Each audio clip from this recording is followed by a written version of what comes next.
This is Rutland in 2020, the smallest historic county in England. It has only two market towns, Oakham and Uppingham, and 52 villages, ranging in size from small hamlets with no facilities to larger villages with facilities like schools, convenience stores and bus links. In the centre of the county is the 21-mile circumference Rutland Water, a haven for water sport enthusiasts and birdwatchers. It is an important nature reserve, serving as an overwintering site for wildfowl and a breeding site for ospreys. But only a stone's throw from Rutland Water, on a former RAF airfield, now an army base, St George's Barracks, there's a plan for a new town of 2,125 homes. This is seen as a major threat to Rutland's future. We join Rutland CPRE Vice Chairman Ron Simpson and the branch's Vice President Barbara Keane at Uppingham's Friday Market. Here you're in the top of Uppingham High Street, next to the historic marketplace. And perhaps the best day to come to Uppingham is a Friday, when the market's in full swing.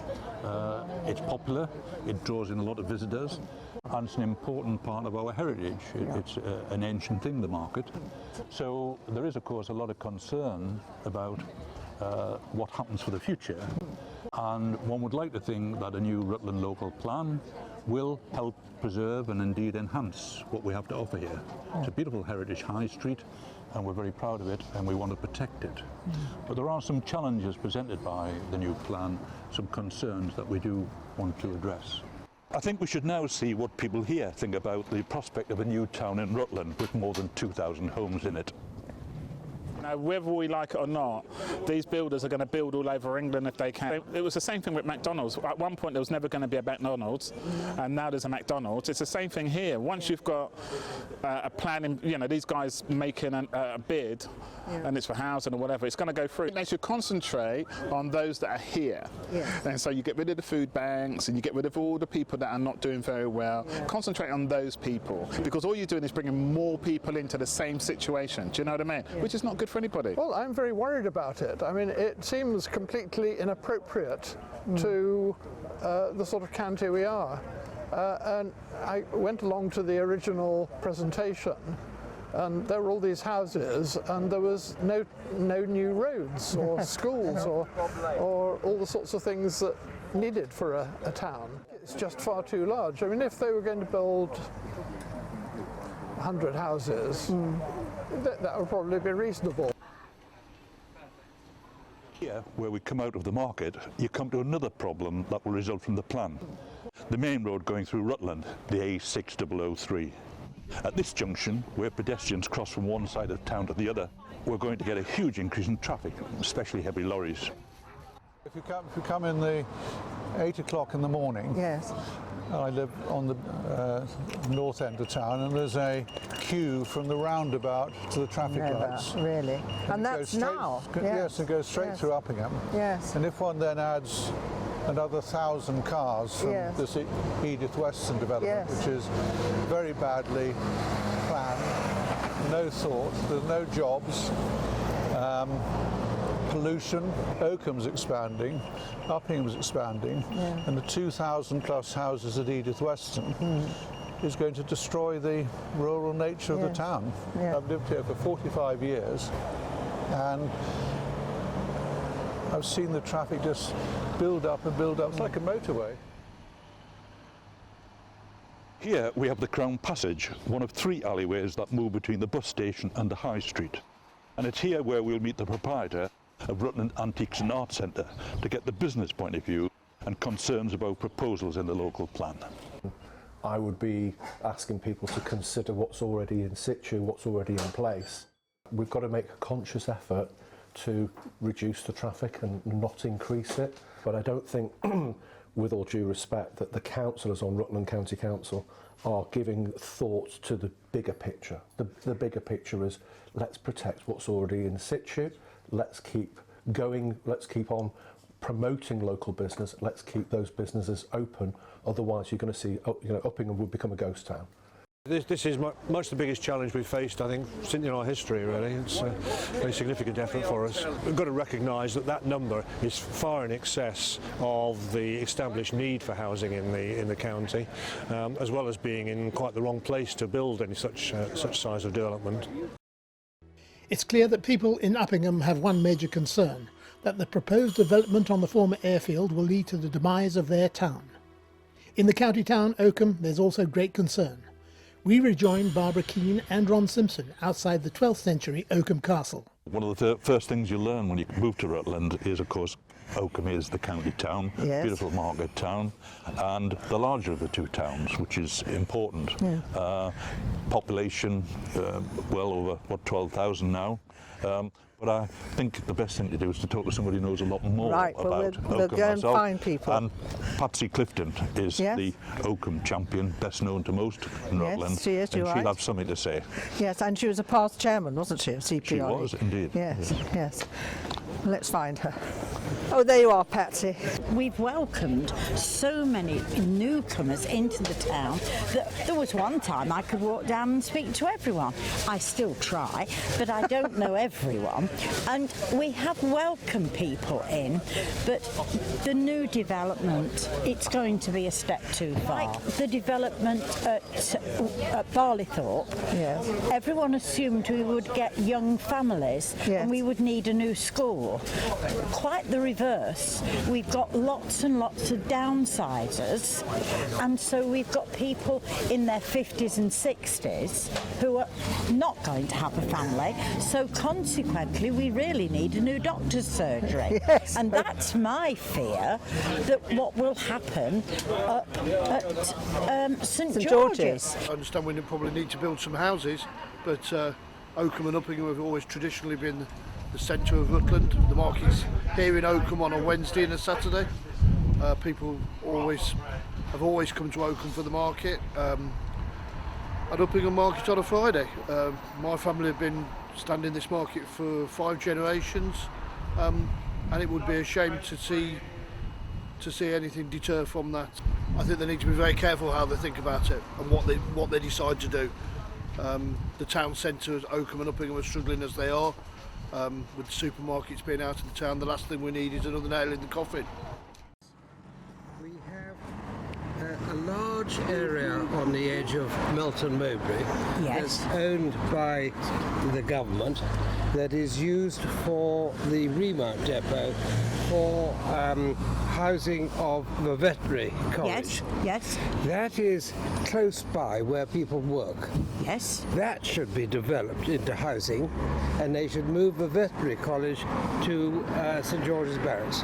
Who should be doing this is to build houses where people work. Quite right, Yes. So Tony. you don't have all this transport going on the whole time. Exactly. At a special Rutland County Council meeting open to the public on the 27th of January, objectors voiced their concerns. But even to the most neutral observer, it was very much a cosmetic exercise. The majority group on the council had apparently already made up its collective mind to forge ahead. A number of deputations, all previously submitted to the council and cabinet, were read out. Promoting in rural areas new settlements, you open up the possibilities for other new settlements. The so-called consultation in the plan relied on consultations in 2015-2017, which barely mentioned SGB. The focus consultation in 2018 resulted in a bloody nose for Councillor Brown, when 95% of over 1,700 residents gave a resounding no. He does not want the same again and avoids it by the simple expedient of not giving residents an opportunity to express an opinion. The houses need to be put up where it's appropriate. You know, if it is 1% or whatever, it's just got to be done with thought and of what is appropriate and sustainable.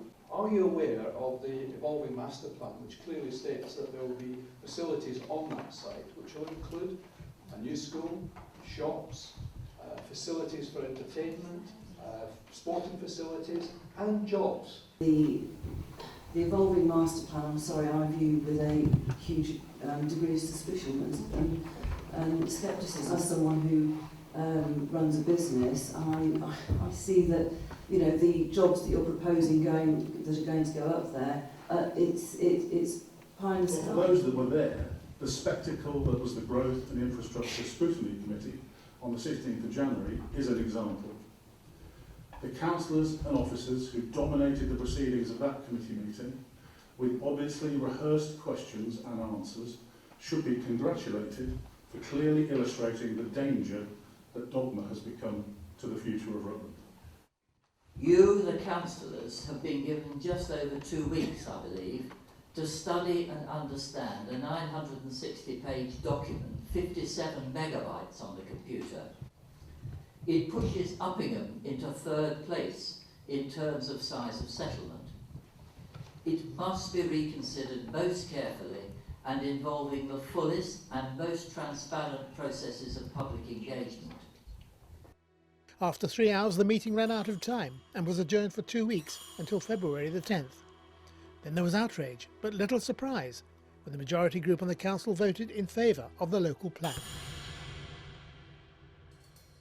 For many years now, CPRE has been able to support the planning and development that's gone on in Rutland. This is absolutely vital, and I think no more so than at this particular time with the development of St George's Barracks. It's important that the impact of such a development is appreciated fully by everyone who lives in Rutland. It's much better, to my mind, that the planning goes ahead with the full support of the local community, fully aware of what the impact is going to be, not just for the local villages around the development, but also for the whole of Rutland. On the 26th of February at Oakham's Victoria Hall, CPRE Rutland launched its challenge to the new local plan. A packed hall heard several speakers promote the campaign, but it was a former Nottinghamshire Police Chief's rallying cry that brought the crowd to its feet. Rutland County Council have stated categorically that this plan is sound. That's the word, that's the proof. So it's up to us as Rutlanders to prove that it's not sound, i.e. it's not effective, it's not justified, it's not positively prepared, and it's not consistent with national policy. Is it acceptable that the Ministry of Defence, as a landowner and developer, should put pressure on Rutland County Council to allocate St George's site for the construction of 2,315 houses, to maximise profits for their purse and for the Treasury? Is it acceptable that Rutland County Council have succumbed to this pressure and since 2018 have created an entirely new local plan designed solely to accommodate St George's Barracks? Rutland County Council have apparently consulted, but they haven't listened. Rutland is the heart of rural England, and its people are its lifeblood.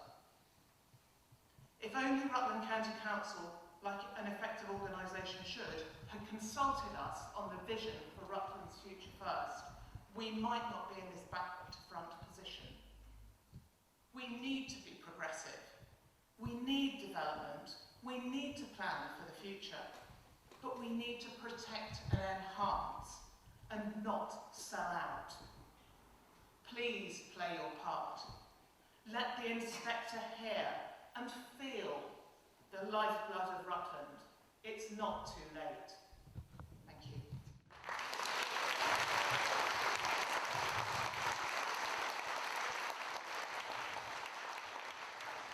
CPRE Rutland President Sir Lawrence Howard closed the meeting with these words.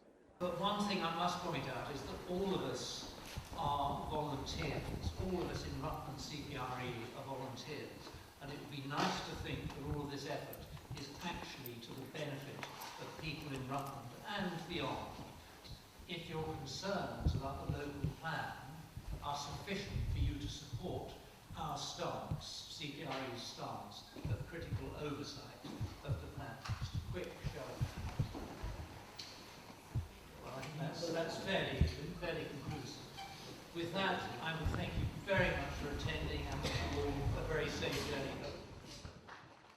So now the CPRE Rutland campaign is underway, a campaign that should see the county in the years ahead live up to its motto of multum in parvo, much in little.